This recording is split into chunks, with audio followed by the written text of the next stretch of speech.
Mas Tony, apakah Anda kemudian juga sepakat juga bahwa tagar jangan percaya ACT ini adalah suatu hal yang wajar? Anda melihat hal ini? Kita harus adil ya untuk melihat segala sesuatu tidak berbasis kepada opini dan imajinasi kita. Ibarat sebuah rumah, saya pikir wajar kalau kemudian rumah itu sekian tahun, oh ternyata perlu ada sebuah renovasi, ternyata perlu update. Gitu. Ini Perbaikan. adalah model lama, model barunya perlu diperbaiki. Ini kan 17 tahun, memang tidak wajar 17 tahun dipimpin oleh seseorang. Mesti ada sebuah regenerasi. Nah, ini kan sebuah proses yang pada Januari tanggal 11 mengundurkan diri, tanggal 20 terjadi sebuah peralihan. Saya pikir ini juga harus kita apresiasi di sini. Mengundurkan diri atau dipaksa mengundurkan diri, Mas? Enggak, tanggal 11 yang saya tahu datanya, tanggal 11 memang mengundurkan diri tertulis, tanggal 20 Januari kemudian terjadi penyerahan ya, legal, kemudian bulan Mei ada semacam ketidakharmonisan dalam komunikasi yang kemudian kemarin terjadi sesuatu yang pada akhirnya meledak di luar. Ini kan sebenarnya persoalan di internal. Tapi sekali lagi kita betul-betul harus berbasis kepada data yang kemudian kita berpandangan objektif. Lagi-lagi kalau kita mengatakan ACT sempurna tidak. Tapi kalau kemudian ACT ini dengan rumahnya pasti ada bocor, pasti ada yang kusam. Inilah yang kemudian memang perlu perbaikan dan sekarang berupaya untuk melakukan sebuah perbaikan-perbaikan itu. Datanya valid nggak, Mas Tony? Data yang tersebar kemarin, mulai dari potongan donasi yang terlalu tinggi di atas rata-rata, kemudian penyelewengan dana ke masyarakat, ini itu kita valid bicara menurut Mas dalam Tony konteks datanya? ini ada 3 hal ya. Yang pertama soal gaji, yang kedua adalah soal penyelewengan, gitu kan, dan yang ketiga adalah soal opini, gitu kan.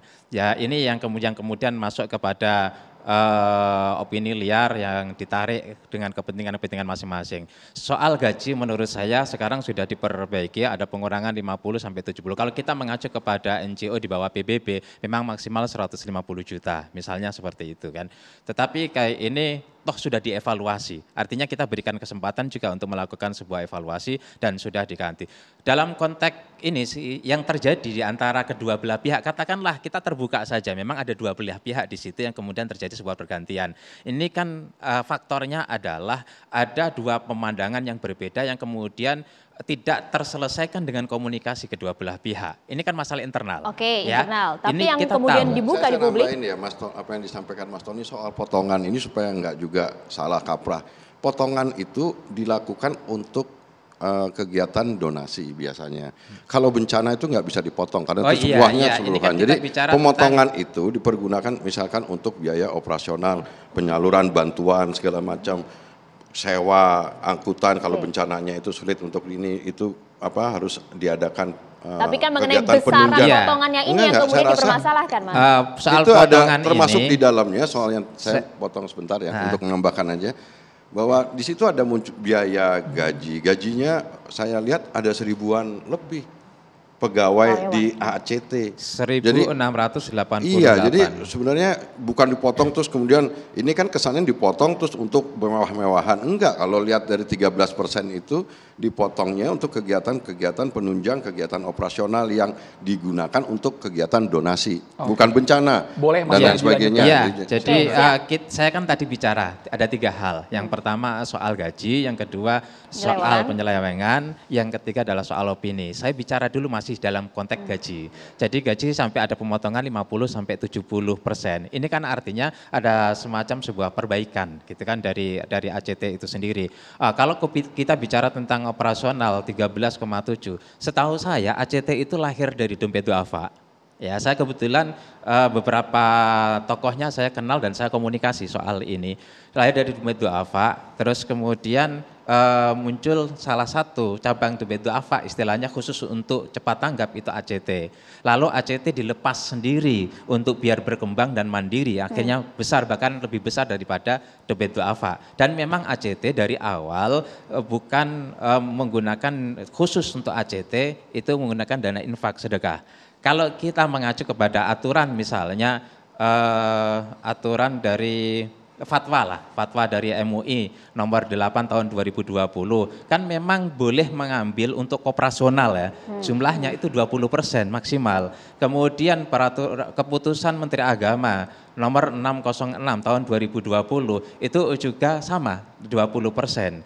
Dalam konteks ini memang kita harus pisahkan antara bazis, lazis dan ACT bukan bagian daripada bazis atau lazis. Artinya angka 13,7 itu wajar? Wajar untuk operasional bukan untuk gaji ya. Gaji adalah bagian daripada operasional tadi ya. Dari sinilah kemudian ada semacam perbedaan pendapat di internal yang satu kelompok mengatakan bahwa ya ini dompet ini adalah NGO mengurusi fakir miskin, harus hidup sederhana, harus hidup bersahaja, ya harus dengan gaji-gaji yang ya ala kadarnya itu loh. Keikhlasan itu harus diutamakan. Di sisi lain ya berpendapat bahwa ini perlu profesionalisme perlu performance, ya perlu modal dan sebagainya. Disinilah kemudian terjadi komunikasi di antara kedua belah pihak yang berjalan bertahun-tahun. Mas Tony, tapi Mas akibatnya saat ini bukan hanya ACT yang bukan lembaga zakat, tapi seluruh lembaga yang bisa dikatakan bergerak dalam bidang kemanusiaan dan sosial terkena imbasnya. Masyarakat awam Mas ngecapnya sama Mas. Saya masuk kedua. Yang kedua adalah soal penyelewengan. Saya pikir kita tidak perlu mengembangkan sebuah opini yang pada akhirnya bisa merugikan kepada semua lembaga zakat, semua lembaga-lembaga NGO ya. Dalam konteks ini mestinya kita betul-betul tahu persoalannya, dibuktikan dulu. Jangan kemudian istilahnya sudah mengatakan A, B, pokoknya tidak percaya sama ACT. Menurut saya kita harus bijak. ACT ini ya, itu juga sudah misalnya aksi yang dilakukan ACT itu sudah 281.000 loh. 47 negara, itu punya cabang 78.